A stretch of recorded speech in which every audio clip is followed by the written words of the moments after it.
mates of YouTube, Matty Demise here, and we are back on G2A, and let's have a little bit more of the random key action, I reckon. So I'm just going to scroll down and see what we've got here. We can do the random 5 VIP keys, random 5 diamond keys again, grand keys, elite keys. Oh, that's spicy. Let's avoid that at all costs. Premium keys, triple A VIP random keys. I reckon we go 5. I reckon we go 5 keys. Is there any like ultimate random 10 keys? And it's not just Steam. Now we want Steam here. Halloween. I reckon, do we do Halloween? 10 random Halloween keys? Stuff it, let's do that. I was thinking about doing 5 random AAA keys, but let's do the Halloween keys. Processing the payment. All right, we have the 10 random Halloween keys here. I'm actually really excited to unlock these. Oh my god. No, I'm looking at the keys now. Cybercube, Slash It Ultimate, Neon Space. All right, do I have Neon Space? Let's have a look. These aren't Halloween games. I do. Alrighty then. So here's what I'm gonna do. After I unlock all the ones that I don't have, I'm gonna come back to this screen and show you guys the keys, and you can have the keys that I already have. Okay, Neon Space 2. Let's have a look at that. Games, activate a product on Steam. Okay, Neon Space 2.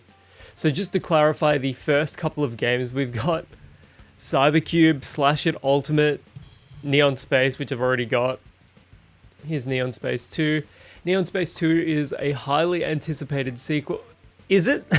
eGamer SA Industry. Highly anticipated sequel to Neon Space. The game kept all the elements from his predecessor, but at the same time, the visuals received a major improvement. Who wrote this? I'm just going to turn that down.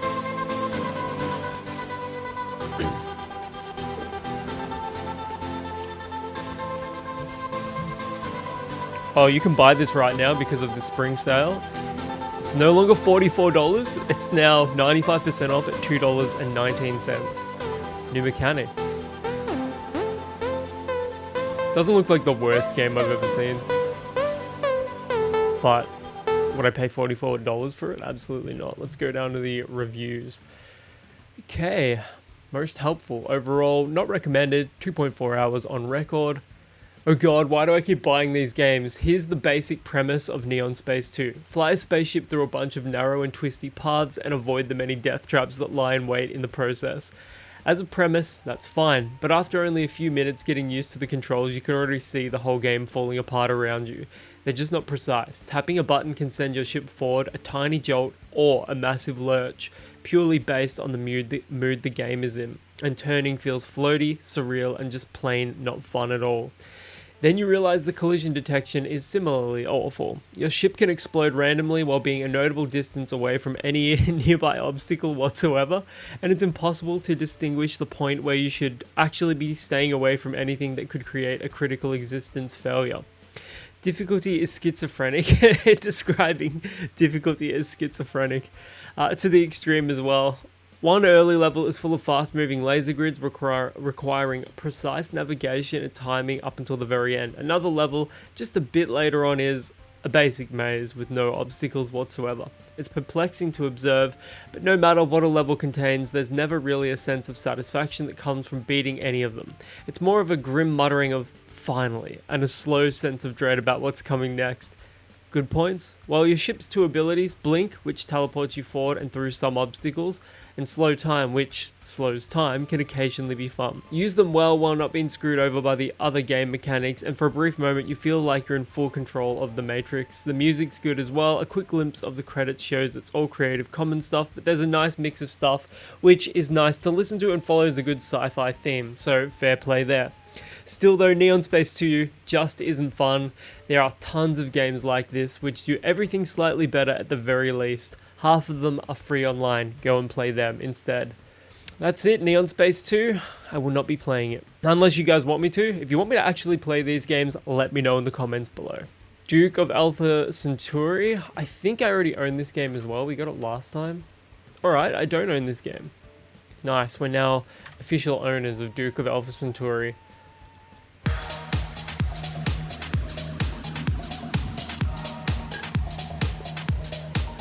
Duke of Alpha Centauri is a space shooter with amazing graphics. The main goal of our game is to have a lot of fun while blowing up hordes of different types of enemies. Wow, the volume of that increased drastically. Engage in boss fights, upgrade your ship and ship systems until you are able to show off in an endless mode. It's almost like nobody even really wrote that. Again, this is $44, now on sale for $2.19. At $44, this is very clearly an absolute rip-off, but at $2, maybe if this was your sort of type of game, you could get into it. I mean, $2 is, you know, quarter of a cup of coffee, basically. Reviews actually seem reasonably positive for an e-gamer and SA Industries game. Not recommended. It's an okay game, but it lacks substance. Duke of Spinach is the greatest piece of media to grace our screens. What? Duke of Spinach? Throughout this game, it tackles hard topics like addiction and abuse. The main character, while morally evil, eventually overcomes alcoholism and achieves nirvana. Who wrote this?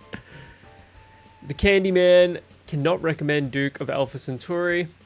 It has a lot of jank. Been sitting in my library, I don't know how long. Went back to 100% it, and it was not enjoyable. Duke of Alpha Centauri is yet another construction kit template copy-paste from serial shovelware pushers SA Industry. These guys do nothing but copy pre-made game templates and game tutorials, fill out a few things, stamp out basic levels using the construction kit temples, slap on an asset flipped set of sprites and assets and dump them onto Steam and into cheap nasty shovelware game bundles as cash grabs. Trying to get paid for someone else's game templates, assets. At best, this is shovelware. At worst, it's a scam / cash grab. eGamer SA Industry have shown a repeat pattern of unethically dumping other people's work onto Steam as a cheap, nasty cash grab through this account or through closely linked old accounts. Here's some examples so you can see for yourself. Falling Words. Okay. Publisher, SA Industry. What else do we have here? Kingdom Defense. Wow, why does this look like the best one they've even done? What else do we have here? Drive for Your Life equals Zombie Drive. This is an achievement spam game that has 128 achievements, all fairly trivial to get, and presumably that's the key selling point for the game. As a game itself, it's a fairly weak shoot 'em up. Unlike most SA Industry games, at least some effort went into game design because you at least get to juggle different weapons / power levels and a few other bits and pieces, and there's a progression system of sorts, but ultimately this is very far from being a decent or worthwhile bullet hell game. A poor entry in a dead genre. It's difficult to recommend this kind of game, even if it was one of the best, and this isn't. Alright. More shovelware from SA Industry. You know, I'm actually glad I get to make videos like this because we can expose these companies, and they're in all of these key bundles. Like the vast majority of these key bundles I've purchased here have had eGamer SA Industry games, and Whale Rock games as well. That's another one. Okay, Oddworld Stranger. I think we got a real game for a change. I remember Oddworld on the PS1. Looks like we got company, boys. What is this? You're the stranger, a mysterious bounty hunter on a mission to bag the ultimate prize, and you need that money like no one else because there is something very wrong with your health, and the only way to fix it is a very costly operation. What a description. Release date 2010. Alright. This actually looks like a real legitimate game. Forest with the negative review was fun at the start, but now I have a black screen bug whenever I actually get into the game. There is a fix that has me set the FPS to 40 in advanced settings in the white pre-launch menu that lets me actually see, but it makes my gun invisible for some reason. Really frustrating, and if I cannot fix it, I'm going to try and get a refund. Does not work with controllers at all. Scammed again. Oddworld Stranger's Wrath follows Stranger, a mysterious bounty hunter who captures outlaws using live ammunition, literally, small creatures with unique abilities and stealth. Developed by Oddworld inhabitants, the game blends first-person shooting and third-person platforming, set in a Western-inspired steampunk world. With great voice acting, an immersive soundtrack, and a cast of unique characters, the game offers epic boss fights and the ability to seamlessly switch between third-person and first-person perspectives. You can save anywhere and approach bosses in different ways, adding to the strategic depth. Well, I'm genuinely surprised we got a real game here. What seemingly is a real game. Part of a real franchise. Alright, let's see what we've got next. Deponia. I think Deponia is a real game as well, honestly. In Deponia, the world has degenerated into a vast garbage dump in which the crotchety Rufus ekes out his sorry existence. Mostly positive recent reviews. I actually know about this game, Daedalic Entertainment. This is a real, like a genuine game. I mean, it's cheap as hell. You can get it now for $1.50 basically, but it's a legitimate game. Recently posted on the 3rd of March. That was my birthday. Overall, a fun game. Hassie has a few bugs, mostly visual, and could be mostly fixed by loading an old save, and the puzzle leave you stuck sometimes where I needed help to get past, and in hindsight, had some hints for what you needed to do. Were just hard to spot. My biggest hate for this game was that pets were hurt. If this wasn't in the game, I would give thumbs up. Okay, so maybe English isn't their first language? Deponia is a strange, humorous, and enjoyable game. While slow-paced and mouse-clicker driven, the game kept my attention via the many dialogue options and interesting artistic backgrounds. The game was mostly problem-free and a fun experience. I found myself liking Deponia despite its age. I recommend the game for a casual and relaxed game. When was this released? Like 2012? Yeah, it was 2012. Okay, let's go next one. Deployment.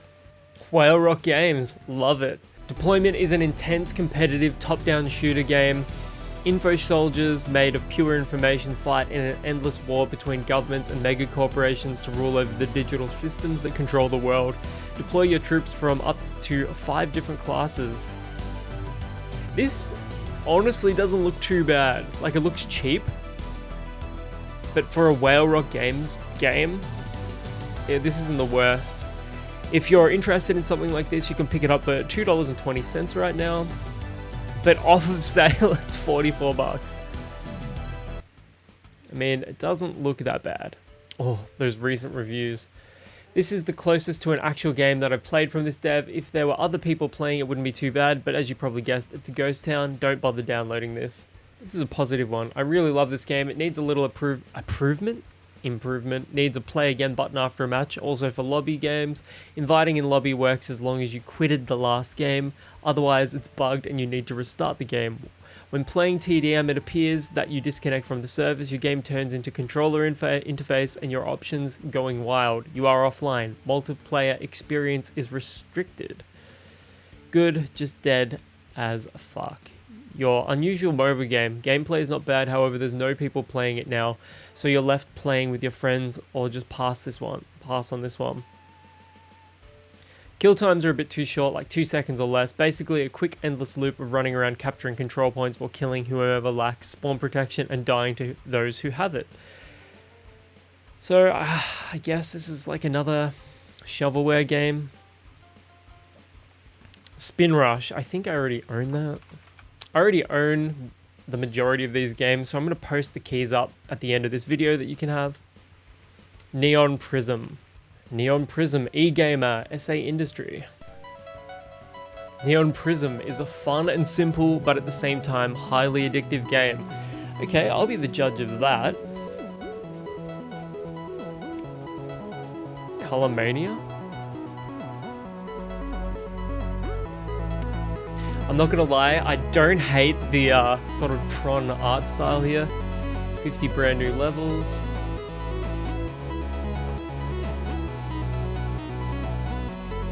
Right. Okay.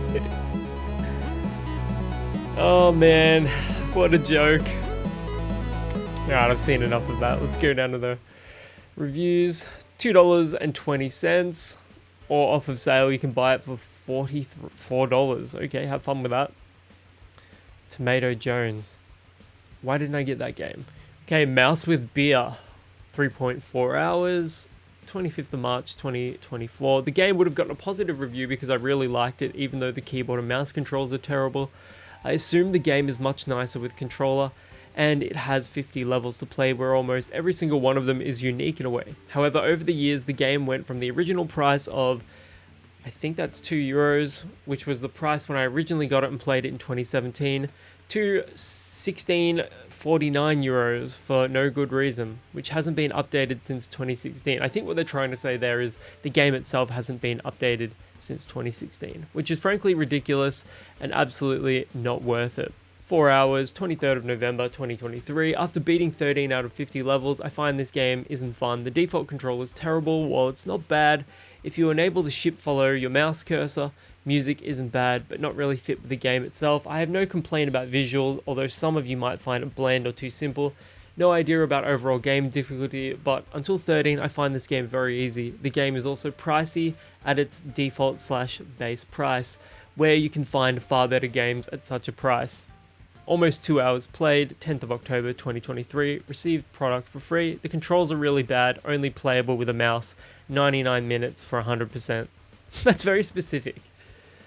So, there we have it. Those are all of the games I got in this Halloween key bundle. I actually am shocked that I got 2 real games, like 2 legitimate games here. It's likely because of the cheap pricing though. So, here are the leftover keys.